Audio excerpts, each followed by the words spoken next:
টি-20তে আমরা দেখেছি সাকিব আল হাসান, মুস্তাফিজুর রহমান দুজনই খেলতে নেমেছেন ভিন্ন ভিন্ন ম্যাচে। প্রথমের যে ঘটনাটা ঘটলো, মুস্তাফিজুর রহমান 1 ওভারে 3 উইকেট নিলেন। টি-20তে এবারের মৌসুমে দ্বিতীয়বারের মতো তিনি ওভার হ্যাট্রিক করলেন, ম্যান অফ দ্য ম্যাচ। মুস্তাফিজের ম্যান অফ দ্য ম্যাচ হওয়া, কলকাতা নাইট রাইডার্স কেন তাকে 9,20,00,000 রুপিতে দলভুক্ত করেছে, প্রায় 12.5 কোটি টাকায়, এবং কেন তার ফুল সিজন খেলা নিয়ে এত বিতর্ক, এত আলোচনা হচ্ছে, সবকিছুর যৌক্তিকতা প্রমাণ করে দেয়। মুস্তাফিজ পুরো ম্যাচের কাঠামো বদলে দিয়েছেন, তার দলকে জেতাতে বড় ভূমিকা পালন করেছেন। Shakib Al Hasan, what about Shakib Al Hasan? সাকিব আল হাসান যে কাজটা করেছেন, মুস্তাফিজ যেই কাজটা করেছিলেন যেন সেটারই একটা রিপিটেশন। একজন বাঁহাতি পেসার, আরেকজন বাঁহাতি অর্থোডক্স। সাকিব আল হাসান 14 রান দিয়েছেন, 4 ওভার বল করেছেন, 3.5 ইকোনমি, 2টা উইকেট নিয়েছেন। অসাধারণ বলের উপর নিয়ন্ত্রণ, প্রায় 39-এ চলে যাওয়া সাকিবের কতটা ক্রিকেটের প্রতি নিবেদন, বাংলাদেশ থেকে ব্রাত্য হয়ে যাওয়া সাকিব আল হাসানের কতটা পারফরমেন্সের ঝলকে আরো একবার নিজেকে উজ্জ্বল করার প্রবণতা সাকিবের মধ্যে কতটা, সেটা যেন প্রমাণ করেছে গত ম্যাচে। বাংলাদেশের দুজন ক্রিকেটার দুটো ভিন্ন ম্যাচে খেলেছে, এবং দুটো ভিন্ন ম্যাচে টোটাল নেমেছিল 44 জন ক্রিকেটার। ওই দুই ভিন্ন ম্যাচে 44 জন ক্রিকেটারের মধ্যে, যেহেতু 4টা টিম 2টা ম্যাচে নেমেছে, 11 × 4 44 হয়। বেস্ট ক্রিকেটার হয়েছেন এমন 44 ক্রিকেটার্স বাংলাদেশের সাকিব এবং মুস্তাফিজ। বাংলাদেশের ক্রিকেটাররা কি পারে সেটা যেন করে দেখিয়েছে টি-20তে। কম্পিটিটিভ ক্রিকেট হচ্ছে, ভালো ক্রিকেটাররা খেলছে, সবাই দামি ক্রিকেটার, সবাই নামি ক্রিকেটার, স্কোয়াডে জায়গা ধরে রাখা পাওয়া, সেটাই যেন একটা বড় আলোচনা। বাংলাদেশের বিভিন্ন পেজেস গুলোতে তাকালে দেখা যায় যে আজকে 11-এ রয়েছেন সাকিব, মুস্তাফিজ, তাসকিন। সেই তারা, তাদের সেই 11-এর, প্রতিপক্ষের 11-এর সবার থেকে যখন সেরা তারকা হয়ে যান, বেস্ট ক্রিকেটার হন, ম্যাচ শেষে পুরো ম্যাচের মোমেন্টাম ক্রিয়েট করার ক্ষেত্রে একটা বড় রোল প্লে করেন। অ্যান্ড বাংলাদেশ ন্যাশনালিটির সেই সাকিব, মুস্তাফিজরা আমাদের সবাইকে গর্বিত করে। সাকিব আল হাসানকে খেলতে দেখাটাই একটা অন্যরকম আনন্দের। সাকিব মাঠে নামছেন, এটা যেন মনে করিয়ে দেয় লিওনেল মেসি যখন আর্জেন্টিনার হয়ে মাঠে নামেন। এটা যেন মনে করিয়ে দেয় একটা সময় যখন সচিন টেন্ডুলকার, ব্রায়ান লারারা তাদের দলের হয়ে মাঠে নামতেন। সাকিব আল হাসান তার দলের হয়ে মাঠে নামার সেই সুযোগটা নেই। তার রেকর্ড আমাদের, তার রানস আমাদের, তার কৃতিত্ব আমাদের, তার ম্যান অফ দ্য ম্যাচে জয়গুলো আমাদের, কিন্তু সেই সাকিবের এত কিছু আমাদের হবার পরেও সাকিব যেন আমাদের না। পলিটিক্যাল মার পেয়েছে সাকিব যেন আমাদের না। সেই সাকিব আল হাসান দেশের হয়ে খেলতে পারেন না, কিন্তু দেশের মানুষেরা যখন সাকিব সাকিব বলে উদাত্ত আহ্বান জানায়, চিল্লায়, ইন্সপিরেশন দেয়, ঠিক মধ্যপ্রাচ্যের মাঠে সাকিব নেমে সেই বাঙালিদের, আর দূরে বসা আমাদের মতো বাঙালিদের সেই আত্মচিৎকার শুনতে পান, প্রতিদান দেন তার বলে, তার ঘূর্ণিতে, তার পারফরমেন্সে, তার ম্যান অফ দ্য ম্যাচ হওয়াতে।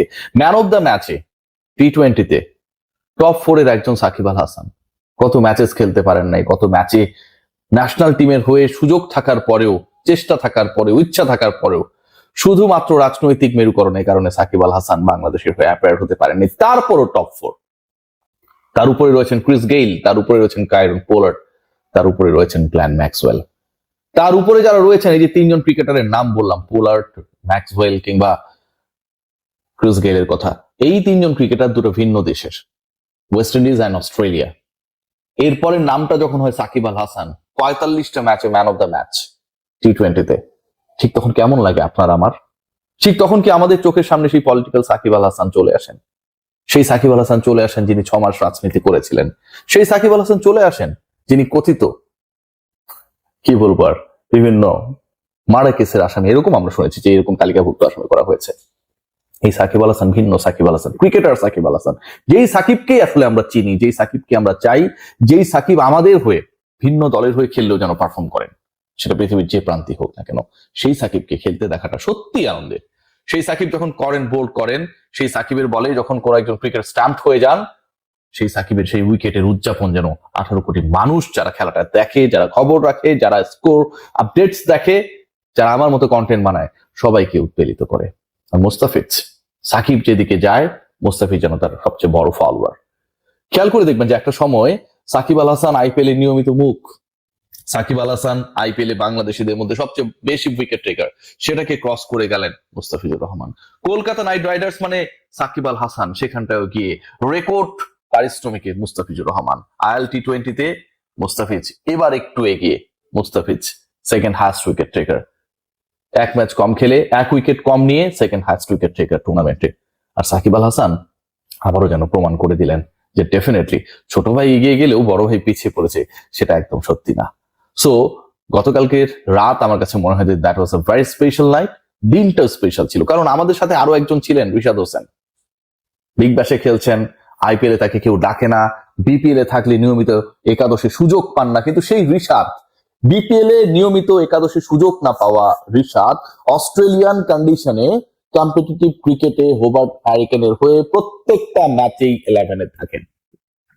আমাদের ক্রিকেট কাঠামো, থিঙ্কিং, টিম সিলেকশনের সাথে অস্ট্রেলিয়ানদের পার্থক্যটা এখানটায়। তারা রিশাদকে তাদের সবচেয়ে বড় কি মনে করে, আর আমরা রিশাদের মতো ক্রিকেটারদেরকে সবচেয়ে বড় বোঝা মনে করি। খেলায় যখন সমালোচনা হয় সেখান থেকে রক্ষা পাবার জন্য, খেলায় তখন যখন পয়েন্ট টেবিল আমার দলের অবস্থানটা একটু মজবুত থাকে, রিশাদকে তাহলে খেলানো যেতে পারে। ও তো খারাপ করবে ধরে নিই আমরা খেলাই, তারপর রিশাদটা ভালো করে টিকে থাকে, জাতীয় দলে সার্ভিস দেয়, এক বছর সবচেয়ে বেশি উইকেট পায়, ওভার হ্যারিকেন্স এর মতো কম্পিটিটিভ টিমে এভরি ম্যাচেসে 11-এ থাকে, উইকেট নেয়, কিপটেমি করে এবং আমাদেরকে আনন্দিত করে। Shakib, Mustafiz, Taskin, Rishad, they are our pride and definitely I am very much proud of these guys. Mustafizur Rahman নিশ্চয়ই যখন শেষ করবেন IL T20 highest wicket taker হবেন। আর সাকিব আল হাসান পরের ম্যাচে সুযোগ পাবেন, নো ডাউট। বোলিংটা করেছেন, ব্যাটিং এর কথা তো খুব বেশি বলতে হয়নি, 25 বলে 17 রান, খুব বেশি পেটানোর দরকার ছিল না, খুব সহজ জয় ইনশিওর হয়েছে তার দলের।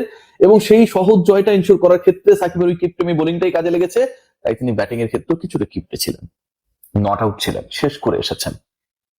যে সাকিব ঠিকভাবে সুযোগ পান না, সুযোগ পেলেও কাজে লাগাতে পারেন না, যে সাকিবকে আমরা অসংখ্য বার দ্য এন্ড করে দিয়েছি তার ক্যারিয়ারের, সেই সাকিব আল হাসান যখন এইভাবে ফিনিক্স পাখির মতো ফিরে আসেন, একটাই আফসোস হয়, এই ক্রিকেটার আমাদের বিশ্বকাপ স্কোয়াডে কোনো ভাবনার মধ্যে থাকবে না।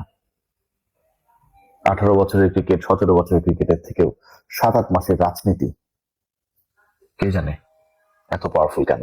সবাই ভালো থাকবেন।